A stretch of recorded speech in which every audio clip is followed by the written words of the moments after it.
Guests of Sasquatch Experience do not necessarily reflect the opinion of the hosts, sponsors, or affiliates of the Sasquatch Experience. As always, listener discretion is advised. 911, what are you reporting? We got someone or something crawling around out here. Does a legend walk among us, lurking in the forests of our world? Did you see what it was? Was it a person or an animal or? I can't tell. All I know is that my central light came on and I just happened to glimpse and see this thing running across the yard. A good-sized man or something. It looks like a man. I don't know what it was.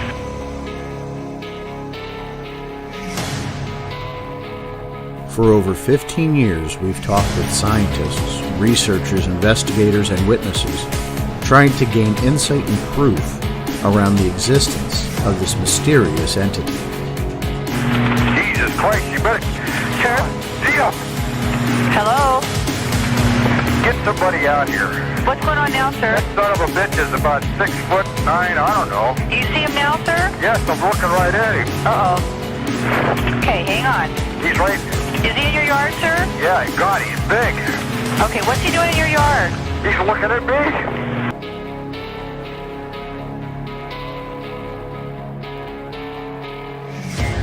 Join us as we continue into the investigation of the Sasquatch Experience.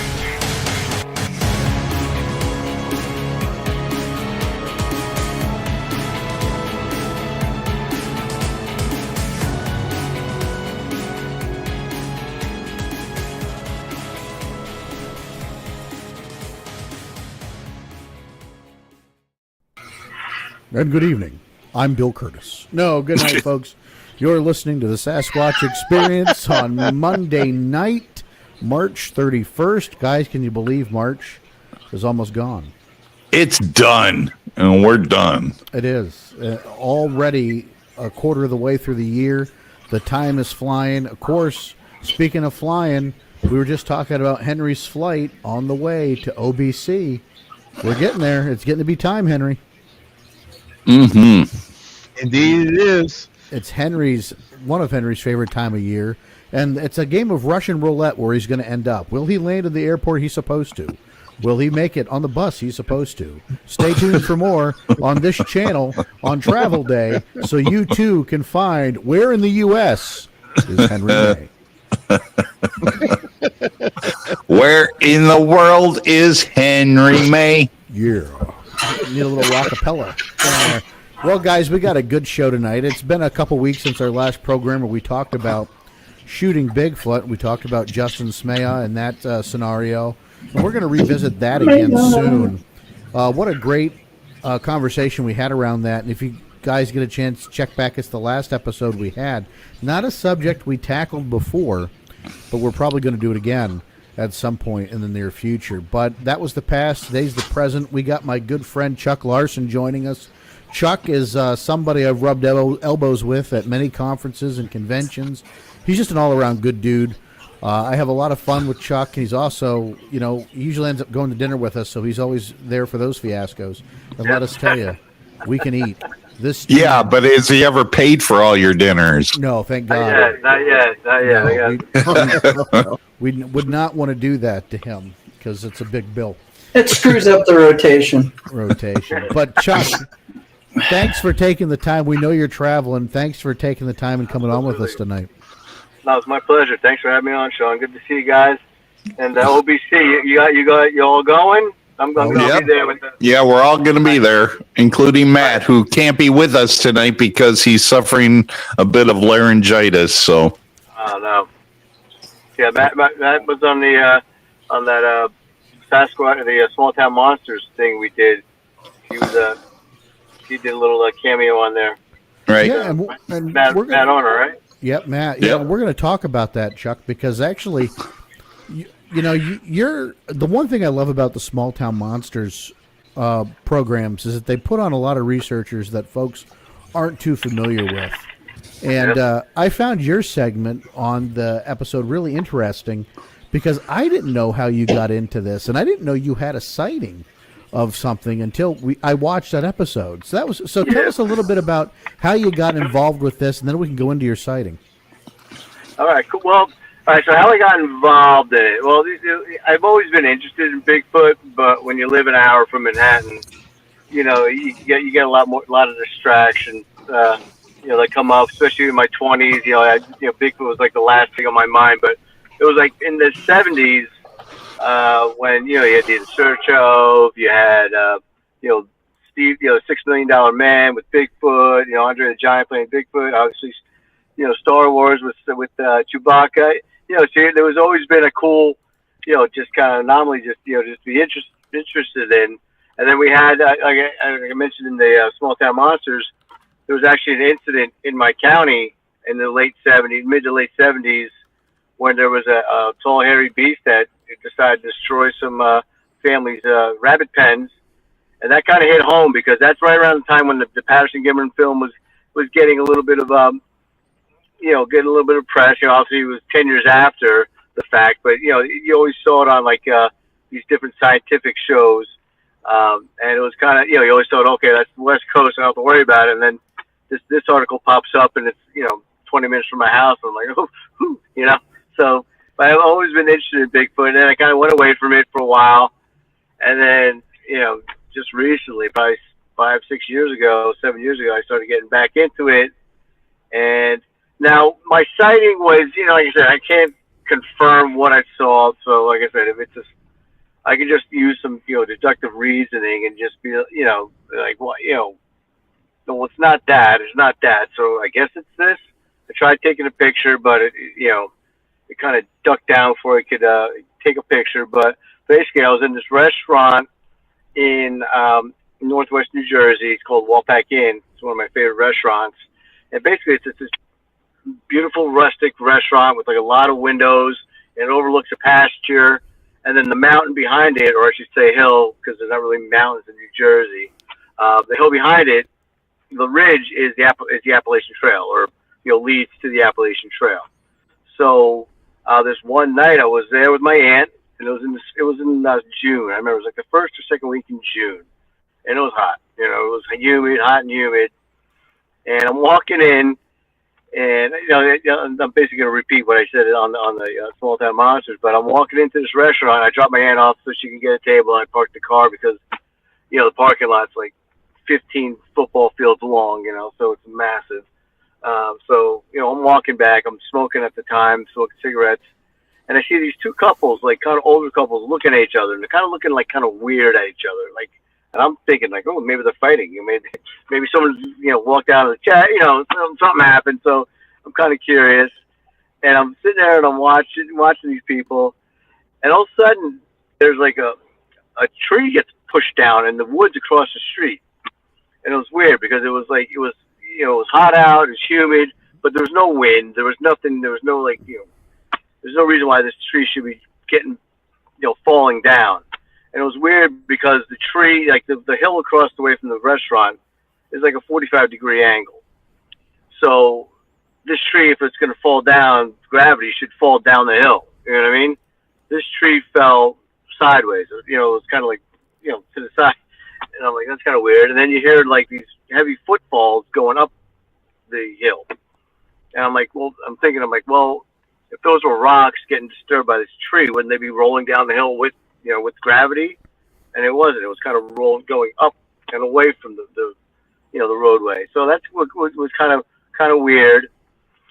And like I said, I was just basically getting back into Bigfoot. Like I really didn't do much. I was watching like Finding Bigfoot and on TV, and I wasn't really doing any research. I was just kind of enjoying myself being a fanboy. So we're at dinner, and I'm looking over, out in this beautiful pasture. And I see, and I look, this pasture's got like tall grass. Grass had to be like 3.5, 4 feet tall. They haven't mowed it in a while. And I see this thing stand up in this tall grass. And I'm looking at it, and it was like a orangish, brownish looking, it was just, I don't know it looked like a guy in a ghillie suit.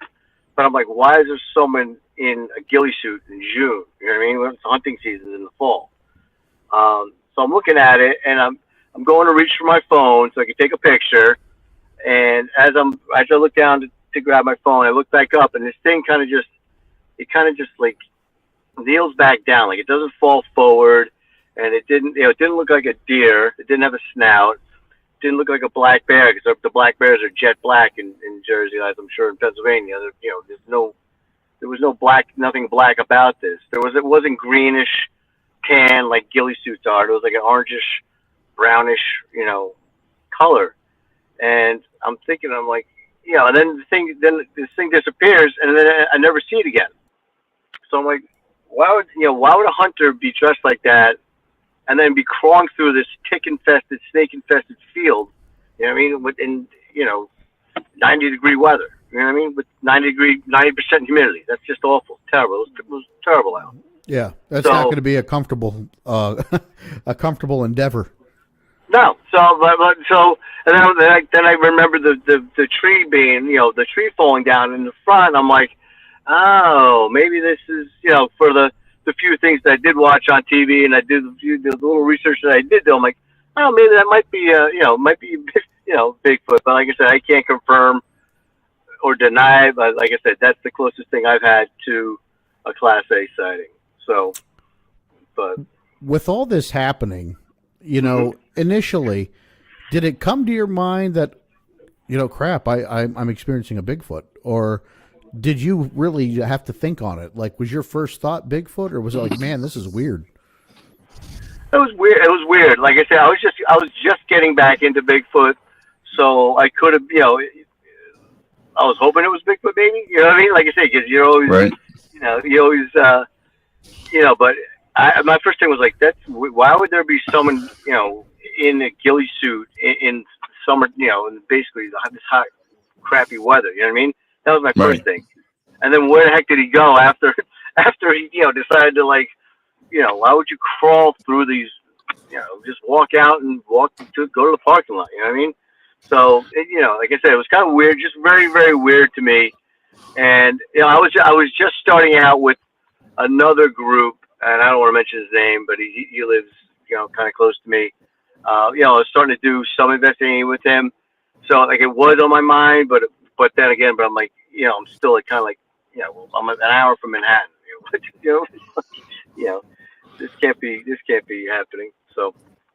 So I have a question for you, Chuck. Do you assume that the elderly couple that you saw that was having this discussion was witnessing the same thing and maybe saw more than what you saw?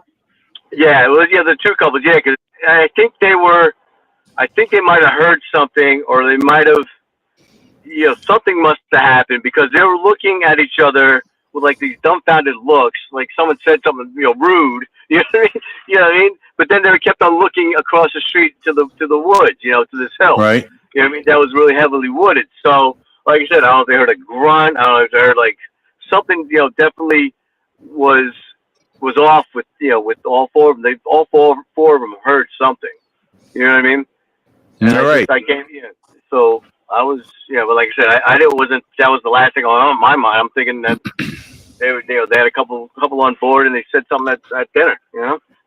Yeah, I'm kind of wondering what they saw or heard that was a little bit more encompassing to what you witnessed. I'm assuming it must have maybe like a guttural growl, or must have been something that would have shocked them. You know what I mean? Like something like you would. I don't think it would have been a wood knock, because you hear trees branches hitting each other all the time. I mean, I think it might have been maybe like a guttural, just grunt or something that was kind of, because they looked like they were kind of not scared, but they just looked very confused. You know what I mean? Like, what the hell was that? Right. So that's what I'm thinking it might have been. No, I think you make a good point on that. I think a wood knock to anybody else besides us would just be a sound, right? You wouldn't really put a lot of thought into it, but it had to have been something that caught their attention. Did you go up to them at all, or did you like, man, I don't want to weird these people out? Like I said, if I was a little more into Bigfoot and had a little more knowledge of investigations, I might have gone up and started questioning them.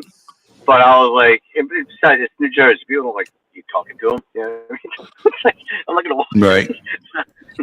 That's the small town boy in me there, Chuck. You know, I'll go up and talk to anybody. I will too, but it's like, but then also, because then you gotta be worried about getting maced or like, you know, something. Yeah, no, that's true. Yeah.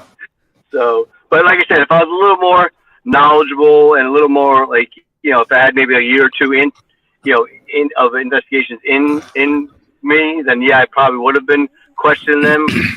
Like I said, I was just like fresh. I was like maybe 2 months into it. You know what I mean? So like, right. Yeah, I didn't know what the hell it was either. So Baker's got a great list of convo starters if you need them for. All right, I'll get to you. Bring him to the OBC. I'm going to use him at the bar. He'll bring you all his lines. He gets them talking. Hey, honey! Did you see that hairy thing? I saw you guys looking at me from across the thing. That's the person I'm using. And we just went down the toilet. We're gonna have to call him the Riz here. You know, no one's got charisma like James Baker. He's got him. I try. He's got him. So you were, you said you had these stories happening in the around the Patterson-Gimlin time, and you know what's interesting about that, Scott, is even today. Or Scott, what did I say, Scott? Chuck, we have a lot of reports still coming through of chickens, rabbits, small livestock that are even Gwen, our good friend Gwen. She's been on the program. Something's always harassing her chickens. Yep. Do you think there's merit in trying to find some way to capture some? I mean, it would be gory if it is. And I'm not saying we use sacrificial chickens, but is there merit to like a camera trap around some of these dens or areas, or I don't want to call them corrals, but I think so. I mean, especially in areas that are more populated, like New Jersey, where there's not that much space for a Bigfoot, Sasquatch, or a family of them to sustain a living. You know what I mean? Like sustain food. You know what I mean?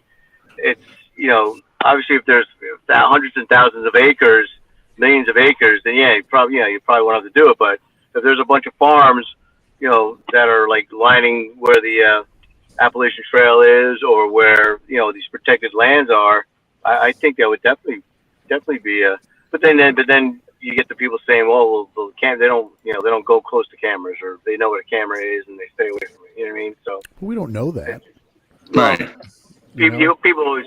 That's always people's opinion. I mean, hell, we've talked about that many times, right? Even with all the presentations you and I have emceed and stood by, we talk about that a lot. And I think even as researchers, we use that. But, at the end of the day, Roger Patterson and Bob Gimlin may have got one on film, But, when you go into that a little bit more, and Vance and I have talked about this an awful lot with the Sierra sounds, wasn't because they weren't using digital equipment. It was analog equipment, so it's not putting out. Wow.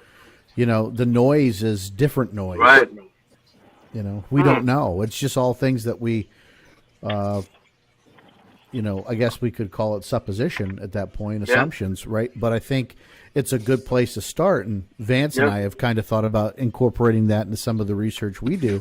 I know Matt and I have talked about it up there, Chuck, as we start, our research area, which spans across the entire northern part of the state into your neck of the woods. I think it'd be worth trying if we get enough of us out there with some analog equipment. But we're going to be going out to change a lot of tape. That's the right. If you can get tape, can you get tape anymore? That's kind of hard to find, but like Sean just said, we've had these conversations where it seems though that non-digital seems to be far more successful than the our analog seems to be far more successful in capturing any kind of evidence over digital. Yeah. And I'm going to kind of stay with that because it seems to be the case. Well, it could be the way that it processes too, because analog has a larger waveform where digital cuts it off the top and the bottom to make the wave, which can adjust how you hear things. That's like MP3s aren't the best. If you really want a solid listen of what actually went on, a record player actually does better than a CD player. Right. Because they're, Let's get No, those that's a good photographs. point. Yeah, no, that's a good point. No, and Yeah, I give you that. go ahead, Vance. I'm sorry. I'm just trying to. No, I was just going to say, I'll give James that. Depending on the technology of data recording, it seems to me that some of the older technology seems to be more significant in capturing than newer technology. well, you lose quality for data space. If you can, so in other words, you can get more songs on something, but you lose quality unless you're like talking about a DVD, like a VHS tape compared to a Blu-ray. There's a lot more work into that, to get them into the different conversion rates. But if you honestly heard, let's say, we'll take Pirates of the Caribbean. If you heard the song on a Blu-ray before it was enhanced, it actually would sound better on a VHS tape because of the way the system works. Okay. Food for thought. Sorry, I used to work at Radio Shack. No. That's why I take your opinion as gold. Liquid gold. We got extra money if you took tests. I took Liquid as many as gold I could. is where it was. Henry, do you have any? Yeah. Are you still there with us? I'm here. What question do you have for Chuck? Well, I don't know if I caught what year this was and how big the area was where you saw this thing. Okay, yeah, it was. It's got to be like 5-6 years ago now. So it's probably right after. Was it right after COVID? No, it was probably right before COVID. Right before COVID, because everyone wasn't we weren't all masked up, and we were actually able to go out and have a good time. And it was where it was is it's right next to New Jersey. We have High Point State Park. We have Stoke State Forest, and that goes into the Delaware Water Gap National Recreation Area. It's not a national park; it's a recreation area, and that's all. Like the whole area is probably about 90,000 square. Trying to think acres, and so it's not a massive area, but for New Jersey, it's probably one of the largest protected areas we have. And it borders right up on the Delaware River, and like I said, it does have the Appalachian Trail running through it. But yeah, so it was probably around. It was inside of this area, or right next to this area. It was probably about in total about 90,000 square acres. Right. I think New Jersey kind of gets the same rap that Pennsylvania and New York does. They only think about the big cities. They don't think about the rural and the wooded areas that encompass, a great part of Pennsylvania, but a decent part of New Jersey and upstate New York, Yeah. And that's why I think there's such a rich pool of sightings in those areas, and some that we don't get. I also wonder, Chuck, and you've been doing this research now for a little while and going out and being part of different groups. How many reports from New Jersey, New York are out there that nobody's talked about yet? What's your thoughts on that? Do you think there's a lot more out there that people haven't reported? Yeah, I definitely do, especially up where I'm in Sussex County and Warren County, which encompasses a lot of the Delaware Water Gap recreation area. Is that there's a lot of and I said this in Alex's show, but I said we're very conservative up there, and politically yes, but people they keep to themselves. You know what I mean? Like they don't want people showing up at their doorstep. If something happens in their on their property, they're not telling everyone. They're going to keep to themselves. I mean, I've heard stories, numerous stories of pig farmers and different farmers that have had something tall and hairy, climb over step over their fence, grab a pig, and step back over and leave. You know what I mean? And the farmer, crazy. Doesn't shoot it, doesn't go to the police about it. It's just like, all right, you can take that one, just leave these alone. You know what I mean? And Right. it's like that. And, so I think there is a lot more sightings that people just haven't mentioned. And, You know- the fact that, go ahead. No, Chuck, I was just going to say, I heard a week and a half ago that there were wildfires in the Pine Barrens. Yep. And I'm wondering what that may have stirred up. Yeah. Well, the Pine Barrens, that's a whole other monster down there. That's, there's Bigfoot sightings down there. There's actually, that's the Jersey Devils, territory down there. But yeah, I'm sure that it's, whatever's down there, it probably pushed it into, I'm sure that you'll probably hear some more sightings pop up, in like, a couple months, maybe a year from now, when people are more comfortable with it, that they'll, I was in my backyard and I saw this thing running in the tree Right. line, just Right. because it's getting pushed out of where it's, where it lives. But I'm sure, with all the wildfires going on out west too last year, and recently, you'll be hearing a lot more of that too. Right, and I wondered why we haven't heard as much, and I thought we would be abuzz with it, and either folks are really dealing with their own traumas, and Bigfoot's not the thing they're thinking of, because a lot of people lost a lot of homes, and we lost a lot of acreage. But, I think inevitably we will start getting some reports of some of the stranger things that may have occurred during that time. And even maybe up in the Pine or down in the Pine Barrens too, Chuck. But one of the things I want to appreciate that you said, and you made it pretty clear what you meant, was when we talk about conservative areas of the state, we talk about just exactly what you said, those hunters, outdoorsmen, that it's not a political affiliation by what we mean, it's a lifestyle affiliation. Yep. Like folks that really keep to themselves, and they don't want that way of life intruded upon, and it's very prevalent in these areas still. That maybe almost like a more of a Midwestern mentality, Chuck, I would say, with the way they protect the hunting and the fishing, and I think that's very important for people to understand why some of these areas where we have a lot of reports that just don't get reported. Yeah. And people don't want to be known as, the crazy neighbors, or they don't want to be known as this and that, you know what I mean? They just, that's not, they're like, shit. No, I get it. Because next thing you're kicked out of the hunting club. Exactly. Well, the hunters too, they don't want people in their hunt, fishing in their streams. I mean, if they found a nice honey hole, they don't want to bring people to there. Nope. Nope. Absolutely. Go ahead, Vance. You were going to say something. I stepped on. No, I really wasn't. I was just in total agreement with what he was saying. That I don't think you're not included anymore. Mm-hmm. Hey, Henry. Hey, you're back. Oh, right. Baker dropped. I don't know. Welcome to the wonders of technology we deal with every week, Chuck. Mm-hmm. I hear that.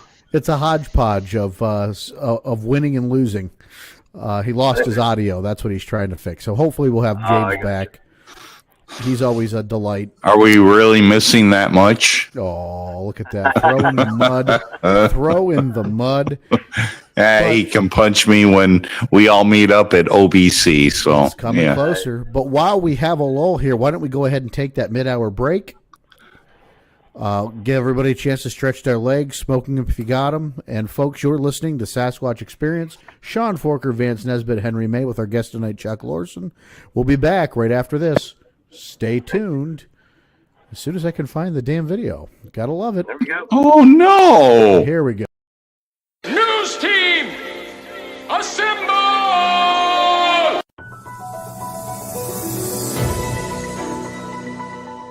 Hey, this occurred to me today. ID, which I had to show it again. There's a strange abbreviation when you think about it. I is short for I.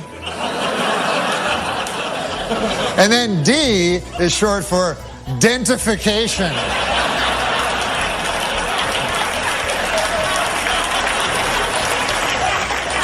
They could have split that one up a little better, Yes. Well, the proper pronoun for identification is Miss. Misidentification. I did not need to explain that to you. I know you're all smart enough to have figured that one out. Well, happy last day of March to you all. I hope you're having a wonderful springtime and surviving severe storms, which seems to be quite often this time of year. But speaking of misidentification, during a recent National Weather Service investigation into damage caused by severe weather, something unusual was spotted behind a fallen tree.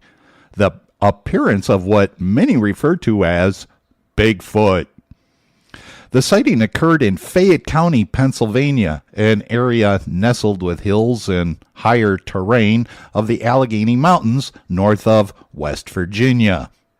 The figure appeared to be human-sized, if not larger, as it walked through the wooded landscape. But according to the National Weather Service meteorologist, there is no need to worry as to what was spotted was likely something purposely staged to add a bit of fun to people's lives. Locals said it's rather common for residents to create figures out of iron or similar materials, either for decoration or to spark the curiosity from passerbys. Now, while the recent sightings may not have been an actual living creature, there have been historical reports of similar-sized entities in the region. According to the Pennsylvania Bigfoot Society, back in 1977, a family driving along a dark stretch of road spotted a 6-foot-tall figure covered in shaggy reddish-brown hair when they shined their headlights on it. The creature reportedly disappeared over a 40-foot embankment, never to be seen again. And in 2004, in nearby Greene County, 2 friends reported seeing a 7-foot-tall creature making cat-like noises during their bike ride. And in 2013, a man reported seeing an 8-foot-tall creature with caveman-like features in the far distance. According to the BFRO, Pennsylvania is often a hotspot for sightings and ranks in the top 10 of states with the most reports. The earliest reports of Sasquatch sightings date back to at least the 1800s, according to the state of Washington. Many of these early cases lacked photos or video. Wait, there was no video back in the 1800s? Oh, come on, that's just as fascinating as a Bigfoot itself. So they were often dismissed as misunderstandings or gags. Advancements in technology have led to numerous modern sightings captured on video or in photos, fueling ongoing debate about the existence of these creatures.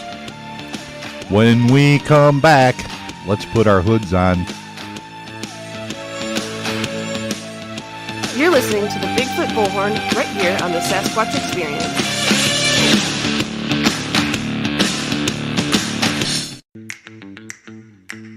It's not gawkers, it's got knockers. Hey, have you been to the Squatchfield site on the interweb that has it all? Introducing gotknockers.org. Stop on by for an intriguing story of the encounter that started it all. But wait, there's more.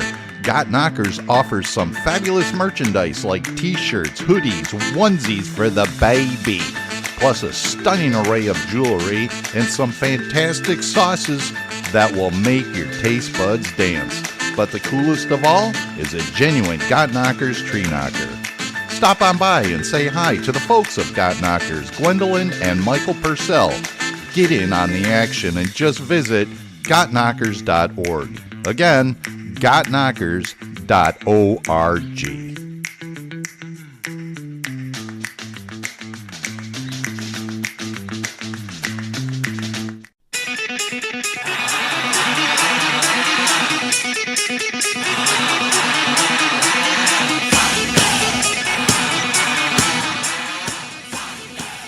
Friday, April 11th through Sunday, April 13th of this year, it's the first annual Mount Hood Sasquatch Festival at the Mount Hood, Oregon Resort. Listen and experience the wonders of Sasquatch from the experts. Partake in a paranormal adventure or learn new tracking skills. Some of the presenters are Joseph Granda, Jeff Davis, Cliff Barrickman, and Dr. Jeff Meldrum, plus so many more. Just go to your favorite search engine and look up Mount Hood Sasquatch Festival for more information. Thanks again for listening to this edition of the Bigfoot Bullhorn, exclusively and always on the Sasquatch Experience. And as your car seat always says to your ass, until we meet again, keep your toes in the mud.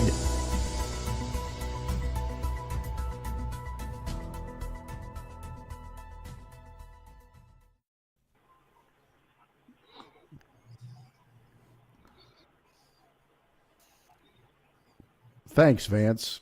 Even though the camera has moved. Way to go, Sean. I don't know what the hell it was doing. I was waiting for it to come back live. Anyhow, welcome back, folks. Sasquatch Experience. Sean Forker, Vance Nesbitt, Chuck Larson, Henry May, James Baker is being cock-blocked by Microsoft, apparently, so he's not going to be with us. The train hit him. He got hit by a train. Anyhow, Vance, thank you for the Bigfoot Bullhorn for this week. Appreciate that.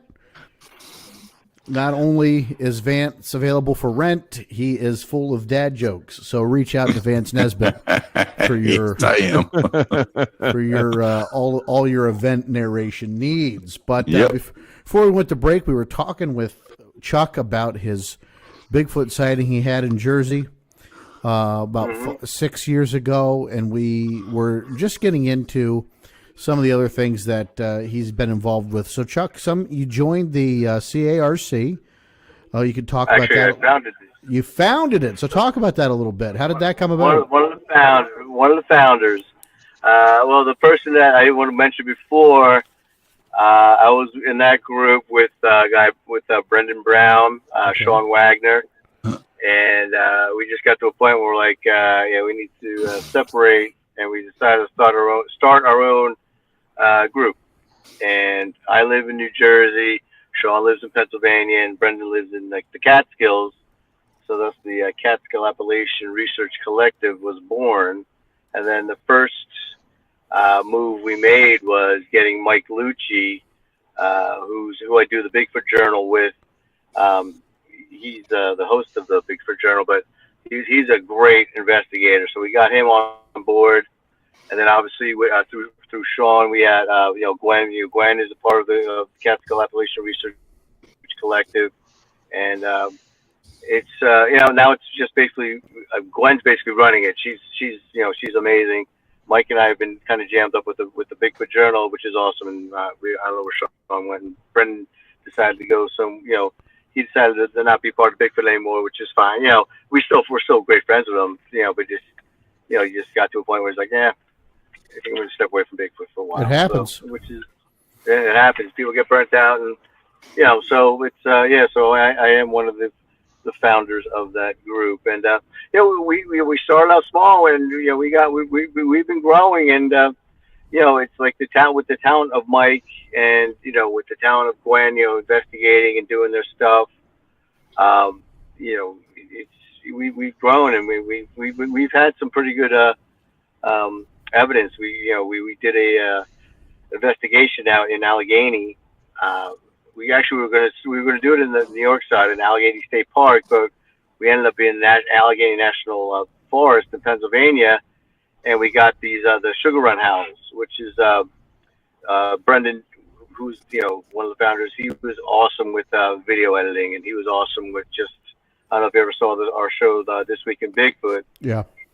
He did all the video editing for that, and he's just amazing. So we have like this 12-minute little docu movie or docu thing, and called the Sugar Run Hounds, and we sent them out to David Ellis out in the Olympic Project, and he put them through the spectrograph or the thing he's got, and he came back. He's like, "Listen, we don't know what this is."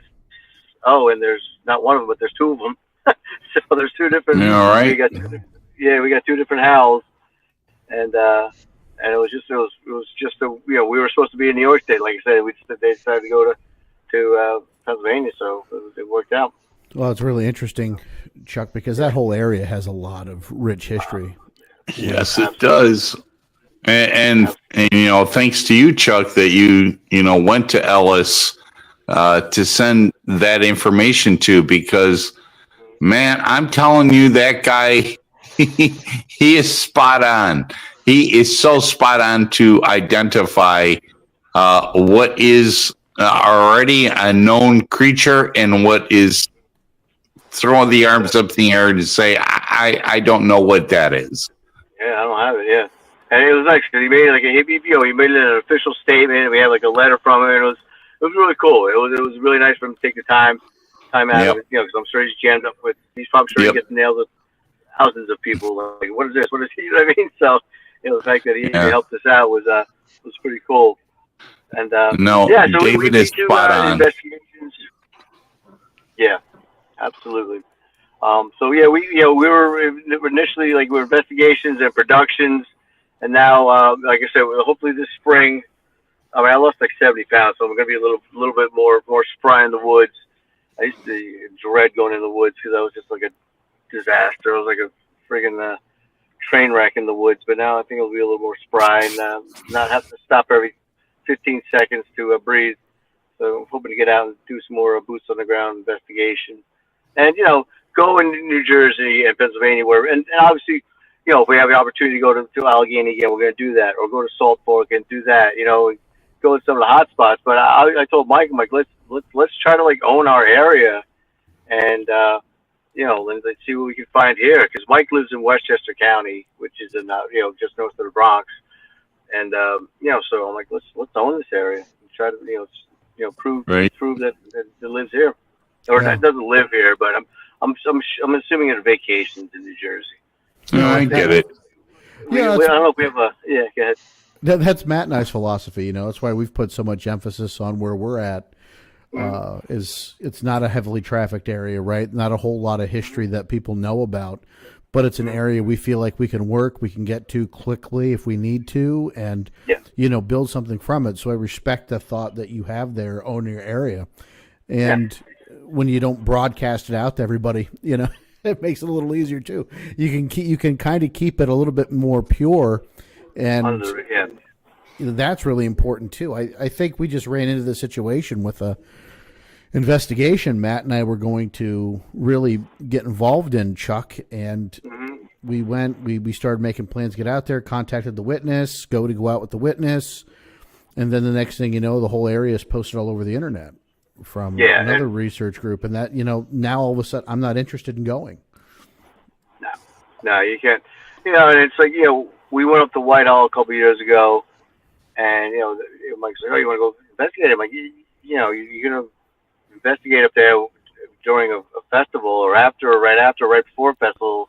There's gonna be so many people in the woods there. You know what I mean? You gotta. And in New Jersey, once the summertime hits, we just get such an influx of people from the city and just from down below that it's not even worth it to do investigating after Memorial Day. You know what I mean? You have to wait until the fall. You have to wait. Strategic about when you're deploying out in those areas. Yeah. Most definitely. It's kind of that way. That's kind of how I feel about Salt Fork too. Yeah. I think there's so many that show up in that area. I don't think you're going to get a whole lot of activity, especially during the conference. But I just don't know that that's going to happen. It's neat to go to those areas so you can kind of connect with them. You can get those areas into your mental frame and your mental picture. But to go out there and really think you're going to get any kind of evidence or have any kind of encounter is just very slim to none. Maybe years ago, before the East Ohio Bigfoot Conference became so big, it was just a couple hundred, not maybe 100 people that would attend it. Maybe now, I mean, if you've been to OBC, and all of us have been to at least one here, and if you're a listener, you've probably been. If you've not, it is literally like a Comic-Con for Bigfoot at this point. It's huge. Massive, Mm-hmm. And there's nothing else around there either, so it's like, you're there and you know what I mean? And it's funny because I kick myself. I always say, I'm sorry. Go ahead. I always say it's our WrestleMania. It is our Yeah. WrestleMania. You're right, it is. Absolutely. But, yeah, when I told you when I was, in my 20s, I kind of got away from the whole Bigfoot thing. And I'm kicking myself because when I was like 25 or 26, I was working at a private school, and I was able to have like a few weeks off in the summertime because the school closed down. And a buddy of mine drove us cross country. He was, and this, I'll try to make this short and sweet, but he wanted to get on TV as a reporter. So he made 28 tapes of him doing news reports. So we basically drove to like Denver and all these different cities out west.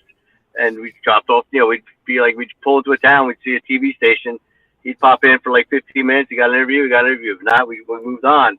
But I remember we went over we camped at Big Sur, went over Golden Gate. We took the PCH up to Eureka, and we took that right because his family lived in Mount Shasta. And we drove right through Willow Creek. We probably drove right over like where Bluff Creek was. And I'm like, man, I should have stopped just to at least, taking a picture with the Bigfoot or something. You know what I mean? And it's like, Right. But that area, just to bring it full circle, that area is probably, you probably can't go there ever and go Bigfooting because it's just, there's so many enthusiasts that are there year round because the weather's nice all year round, You got to wait till it dies down a little bit again, Chuck, when the Bigfoot mania tends to start rolling back and it becomes a little bit more for the researchers again, not the publicity and the, I guess, the fanfare around it, which is okay. I mean, it keeps things like us in business. Like, I don't begrudge anybody having fun with it. I really don't, because it brings attention to the subject, which is important. But if you're doing it from a research perspective, makes a big difference and for your intentions. Yeah. No, I think it's grown even more now in pop culture. I mean, look, you got Mountain Dew commercials with the Yetis playing kickball. You know what I mean? Obviously, Jack Links. Back in the '70s, it was the Bigfoot, the monster truck. Man, that was freaking awesome. That was another reason why I loved Bigfoot. But it's I'm hoping that maybe it does have a little bit of lull so we can do some investigation. But then again, I hope it starts really starts booming and more people are more open to the fact that there could be something out there. They know that they just don't pass it off as we're all nuts. You know what I mean? Right. Right. A couple of my friends think I'm a flat earther because because I believe in Bigfoot. Some of my family members think I'm wacky. The only person I can really talk to about in my family to Bigfoot is my 11-year-old nephew or 10-year-old nephew. You know what I mean? So that's about it. Everyone else thinks I'm nuts. But then no one wants to come into the woods and go looking for Bigfoot though. So. Chuck, I have taken a lot of people that would dismiss it and make a joke out of it and turn them into people that will at least entertain the possibility.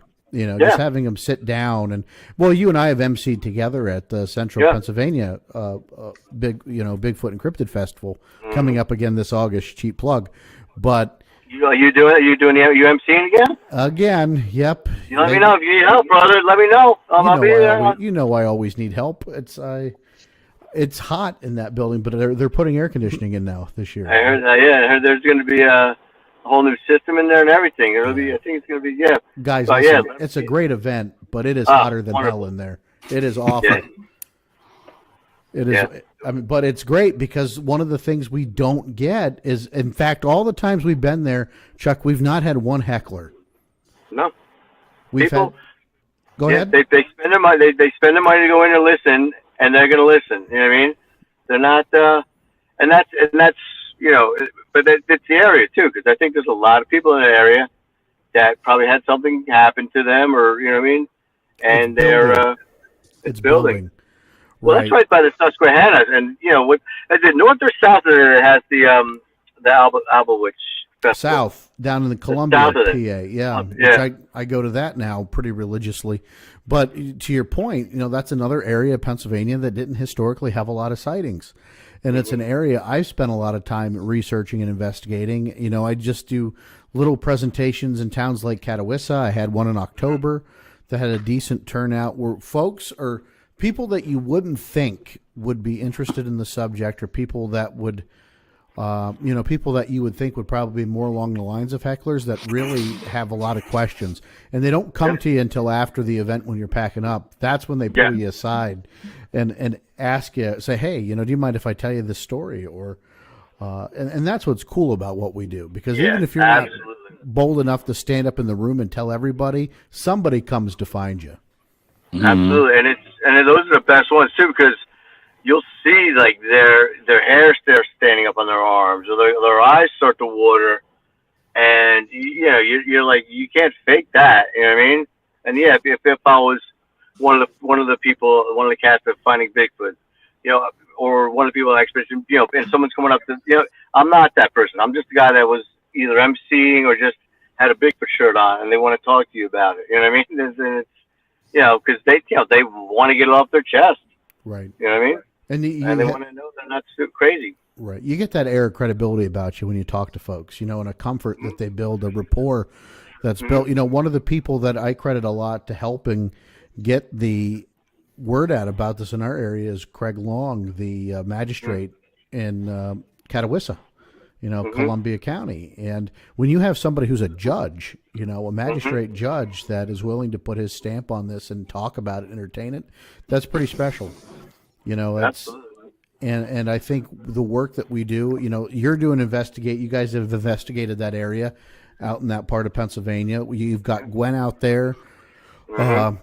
You've hit some of these really popular spots. The ANF is just a stone's throw for where I had my encounters. So you're getting the boots on the ground in the right areas. And if there's a place you could go that you haven't gone to research yet, what's on your research list of the place you have to go, Chuck? Where's your have to go place? I'd like to get up to Olympic, the Olympic Peninsula. I'd like to get down to kind of like where Lyle is, down in the Texarkana area. And then maybe down into where our RPG is, down in Florida, down there. And then Squatch Watchers too, where they are too, in western North Carolina. You know what stops me from those areas, Chuck? What's that? Snakes. Yeah, we know Sean likes snakes. Yeah, we got snakes in Jersey too, in Pennsylvania though. Yeah, the area that Matt and I do our research in, Chuck has the highest concentrations of rattlesnakes. And boom. So. Well, luckily they have rattle though.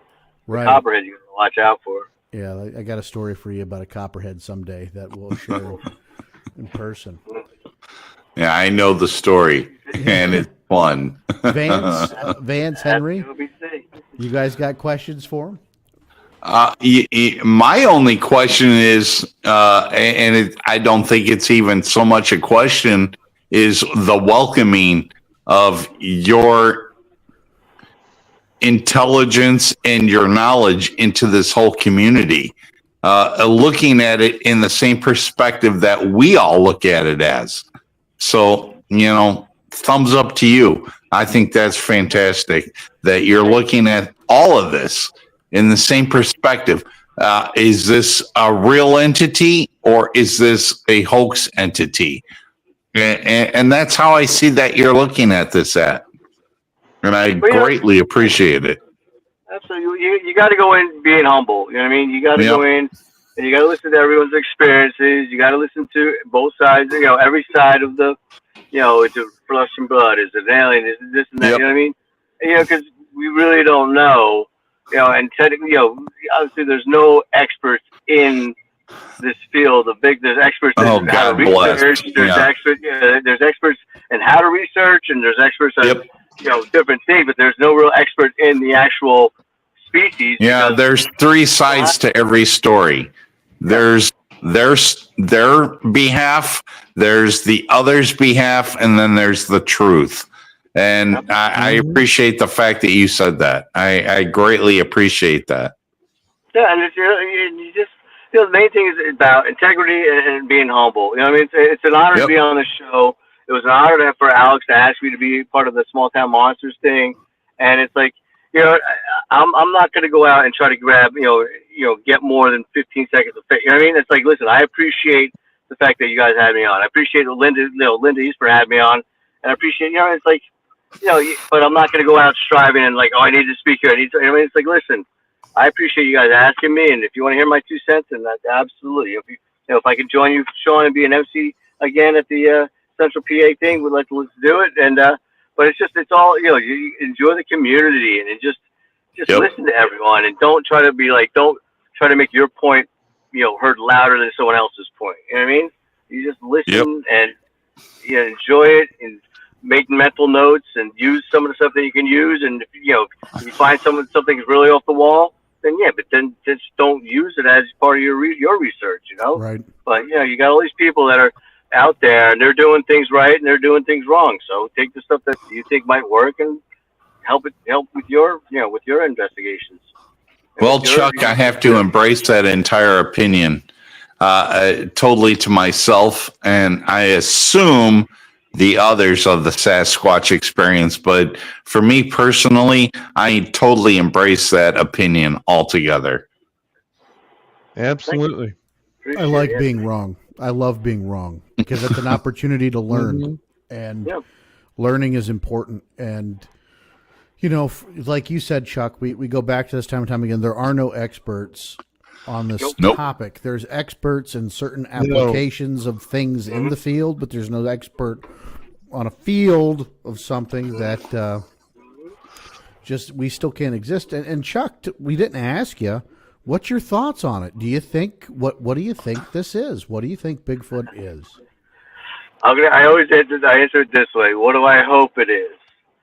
I hope it's flesh and blood, because if it's an alien, I'll probably hang up my boots. I'm not going to go out and looking for something that I saw fire in the sky. I see different alien movies. I know what aliens do to you guys, do to people.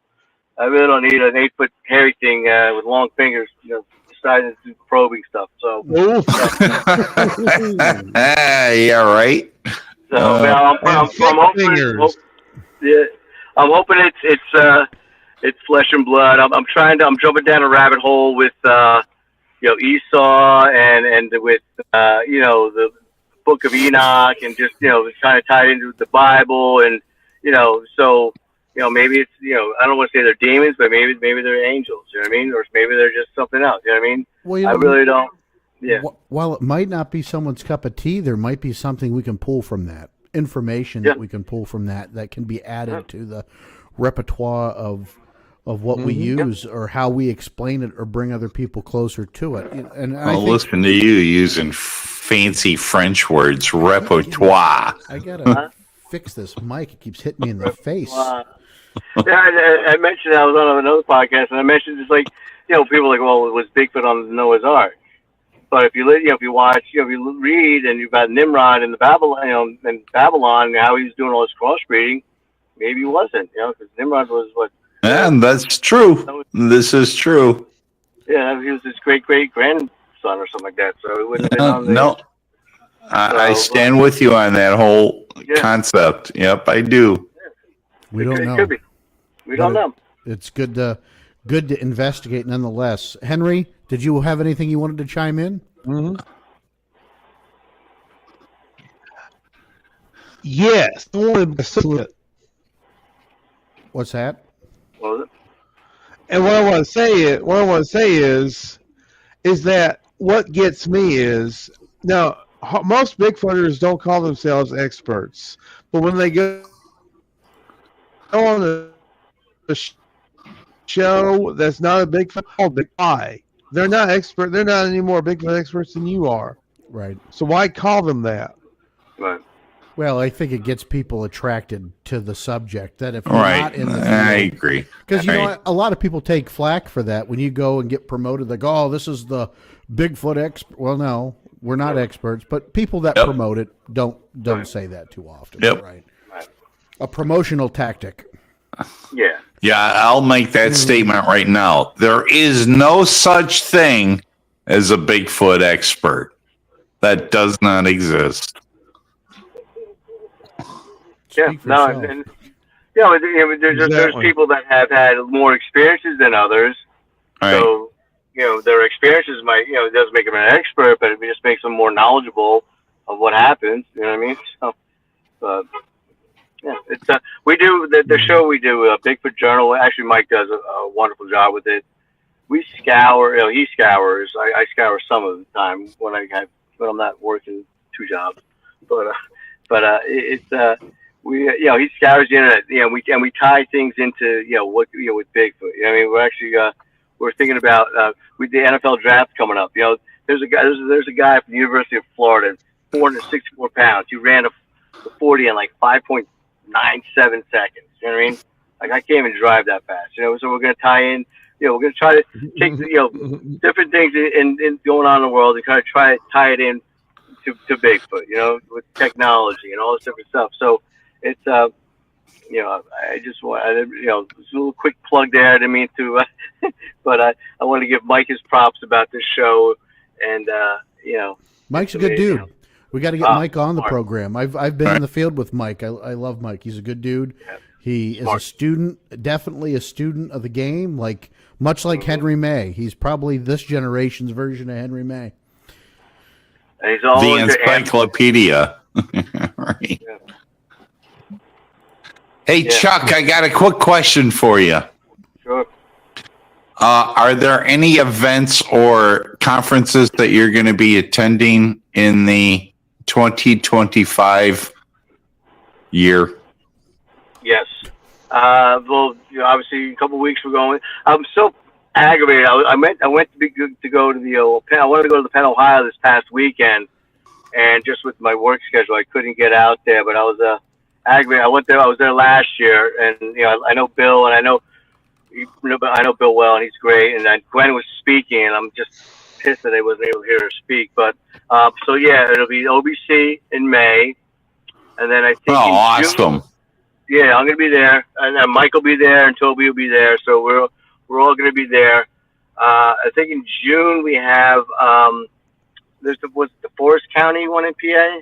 Marionville, yep. Marionville. I want to get out to that one this year because that's a big that's a big one. Last year I went to the one in Marion, North Carolina in May, so it was tough to get out in June because I actually went to one in the Encounter Quest last year in North Carolina. So it was by the time June came around, I was like I got my lawn's like 3 feet high. I got to mow my lawn. Yeah, right. But, there's so many. Yeah, and then July, I think there's one in Farmingdale, New Jersey, that actually there's going to be Lyle's going to be at it, and I think Myra Mayer is going to be there. August, I am open for anything in August. I'll probably do. August is Gwen, Central PA. Right. First week. Yep. And then September, I think I want to get back up to Whitehall, and then October we have the Park City one in Kentucky. That Toby, the guy, one of the guys that does the Bigfoot Journal with me, he's helping out. He's being he's helping the organizers with that one. So I think I'm going to take a trip down to Kentucky. Maybe even go back in November to Kentucky. I want to get down to Cryptic. Very cool. Yeah. So hopefully that's what I have on the chalkboard. That's on my whiteboard, and hopefully you'll be able to cross some of them off, half of them off. So. Well, I think we'll all be able to give each other a big bro hug at OBC this year. I'm excited. I'm looking forward to it because I'm there. I think the 5 of us are going to be there, right, Sean? Yeah, as far as I know, the entire crew of the Sasquatch. So you can sit at our table, and we'll have a microphone for you, and I'm sure we'll do a couple of live events, and that'll be fun. That'd be awesome. Yeah, definitely get Mike and Toby on. Get them on there because like I said, they're so knowledgeable. And Toby, he's just turned 18, and the amount of experiences this guy's had, being only 18, it's incredible. And then Mike. Well, that's awesome. Yeah. That's awesome. Yeah, but it'll be hopefully be an exciting year. Well, I'll have to hire someone to mow my lawn. There you go. Chuck, there you go. Chuck, I'm looking forward to meeting you at OBC, and I'll be there, and the rest of the 5 of the Sasquatch Experience crew, we're going to be there too, so that'll be fun. Absolutely. It's exciting, man. It's very cool. Chuck, thanks so much for stopping by with us tonight, folks. Check out Chuck's show. Where can they find your show, and when can they listen? All right, so it's a pre-recorded show. Well, actually, the last show we did was live, but it's usually on Friday nights at 7:15. It's called the Bigfoot Journal, and it's on the Untold Radio Network. And like I said, Mike does an awesome job just scouring the internet. We try to make it like a news show. We'll do the different recent sightings. We'll do recent I'm sorry, I'm drawing a blank here, but it's just an amazing show to watch. It's 7:15 Friday nights, every other Friday. We do it twice a month. And then our group, the Catskill Appalachian Research Collective, you can find us on the Facebook page. And then also we're on YouTube. Gwen does a great job with her show, From Behind Tall Trees. And I think she's actually partnered with Agents of the Unknown, Bill. I think he's part of that channel now. So, yeah. And then if you see me at one of these events, please, come up and say, hey, how you doing? I'll give you a business card. He's very friendly. He doesn't bite. I don't. I give you a nice big hug, right? He's a big hugger. Henry, take us out with those dulcet tones, my friend. Y'all be good or be good at it. Folks, we'll see you next time. Thanks for listening. Thank you.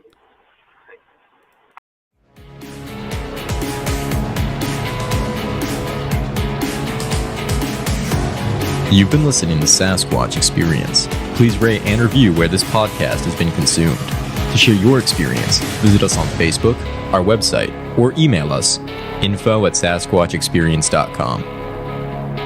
Keep on squatching.